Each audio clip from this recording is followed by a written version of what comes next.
ce n'est pas que la cathédrale. Bayeux ikke bare katedralen. Bayeux, ce n'est pas que la tapisserie. Bayeux ikke bare teppet.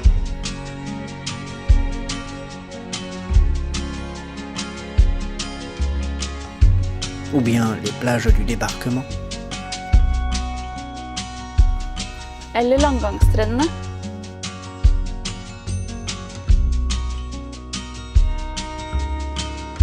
Bayeux, c'est aussi la section norvégienne. Bayeux også norskseksjonen. Avec le lycée Corneille à Rouen, Sammen med de videregående skolene Lycée Corneille i Rouen et le lycée Édouard Herriot à Lyon, og Lycée Édouard Herriot i Lyon, le lycée Alain Chartier et le lycée Arcis-le-Caumont à Bayeux de videregående skolene Alain Chartier og Arcis-le-Caumont i Bayeux font partie des lycées français où les jeunes norvégiens peuvent passer le baccalauréat. De franske videregående skolene hvor unge nordmenn kan ta baccalauréat. Depuis 1979, les lycées de Bayeux accueillent chaque année 6 nouvelles élèves norvégiennes qui viennent faire leurs études en France. Siden 1979 har de videregående skolene i Bayeux hvert år tatt imot 6 nye norske elever som kommer for å gå på skole i Frankrike pour une durée de 3 ans. i 3 år.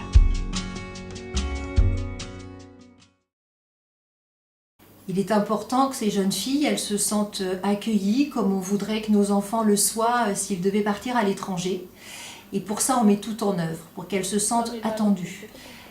Tant aussi bien de la vie scolaire, et notamment pour l'internat, je pense aux jeunes filles qui arrivent en seconde, c'est pas simple de se retrouver à des milliers de kilomètres de chez soi, dans un internat avec d'autres jeunes gens qui ne parlent pas la même langue, qui n'ont pas les mêmes habitudes, et on sait combien ça peut être difficile. Alors, l'accueil n'est pas seulement que de les accueillir, leur dire bonjour, mais c'est de les intégrer comme nouvel élève au sein de l'établissement. Je crois que c'est quelque chose qui leur permet tout de suite de mieux appréhender ce qui va être attendu, ce qu'on peut attendre d'elles sur les 3 années sur le parcours. Donc l'accueil, ça consiste tout simplement déjà à apprendre leur prénom. Ça peut paraître très étonnant, mais ça commence ainsi. Les enseignants doivent être attentifs à ces jeunes filles parce que l'enseignement est différent en France et qu'il serait dommage que naissent des incompréhensions juste parce que les habitudes ne sont pas les mêmes.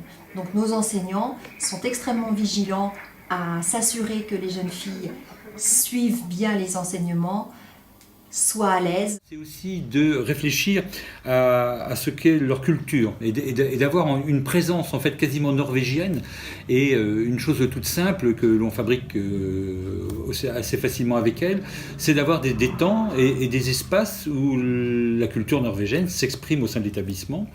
Et je vais prendre un exemple à travers bien sûr la Sainte-Lucie, ce sont des exemples faciles, mais quand elles arrivent en classe de seconde, ça je l'ai intégré dès cette année dans la façon dont on va les accueillir, un petit cadeau de bienvenue. On est aussi attentif aux petits coups de blues, parce que ça aussi, ça peut arriver. Et il est important d'être une oreille attentive et être force aussi de voire de conseils et de propositions. Et pour ça, on travaille aussi en étroite relation avec la référente, les familles d'accueil.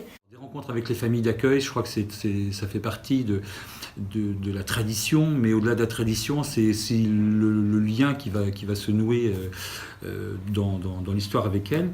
Mais il y a aussi sur un territoire autour de ce que sont les différents responsables, alors je pense au niveau de la mairie, mais aussi du niveau associatif. Voilà, donc vraiment de les faire baigner dans ce qu'est à la fois le lycée, mais aussi Bayeux.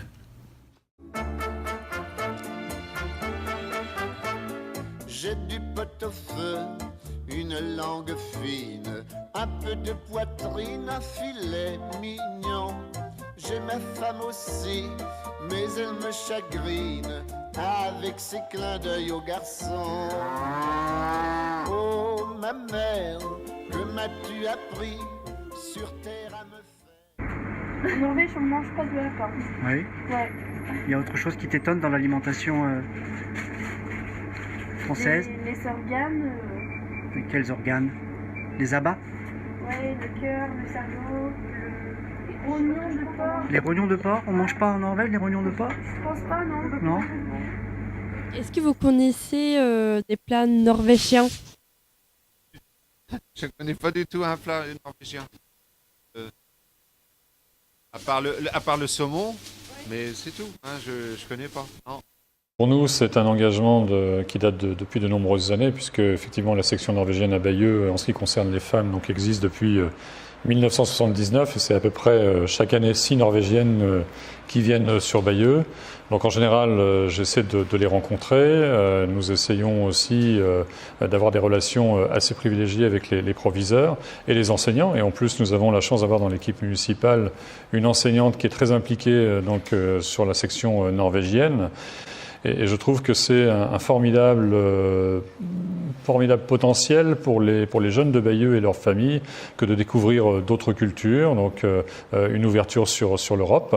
En plus, nous essayons d'entamer depuis quelques années maintenant un jumelage avec la ville de Voss en Norvège. Donc c'est encore une fois l'occasion de faire découvrir la Norvège aussi à de jeunes Français. Donc c'est aussi cette ouverture qui fonctionne dans les deux sens.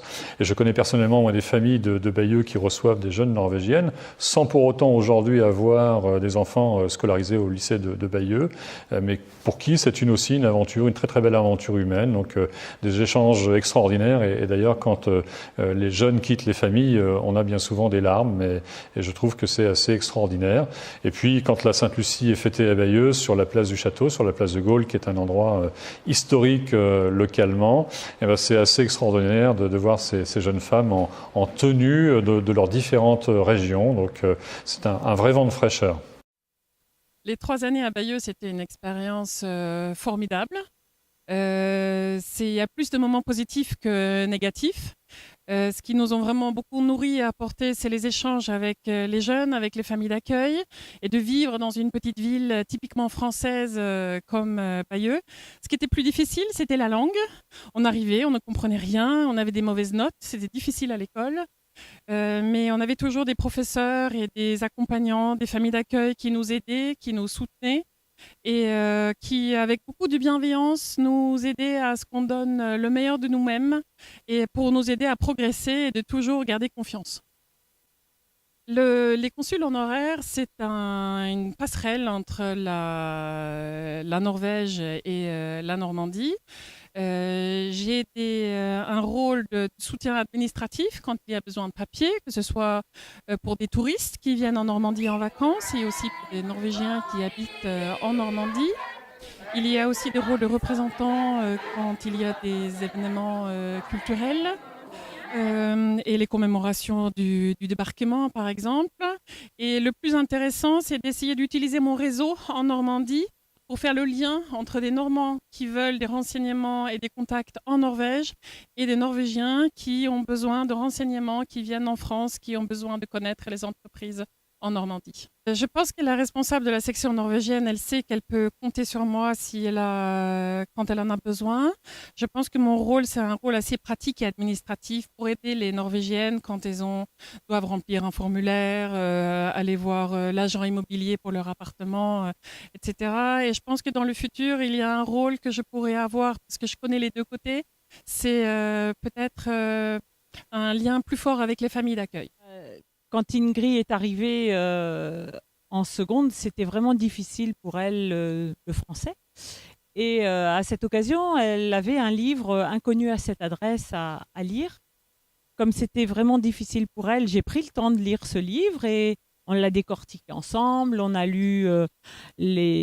on a cherché les mots qui correspondaient, on travaillait sur les synonymes. Enfin, c'est un bon travail aussi pour moi en tant que Française de chercher le mot exact qui correspond à la situation. Avec Catherine, le dimanche après-midi, on mettait les chaussures adaptées au terrain du moment, c'est-à-dire s'il pleuvait, et bottes. Et nous avons eu souvent l'occasion d'aller nous promener au bord de la mer ou par les chemins environnants de la ferme. Alors d'une part pour prendre l'air, pour faire un peu d'exercice, et puis d'autre part c'était l'occasion d'échanger toutes les deux, lui permettre de parler français, de chercher ses mots, de construire des phrases pour toujours se perfectionner en français. Quand les familles viennent rendre visite à leurs filles à Bayeux, nous sommes ravis de les accueillir à table à la maison. Et ça a été l'occasion effectivement de développer des relations avec elles, nous d'aller les voir chez elles en Norvège. On a été invités et c'était vraiment, nous étions ravis de découvrir la Norvège.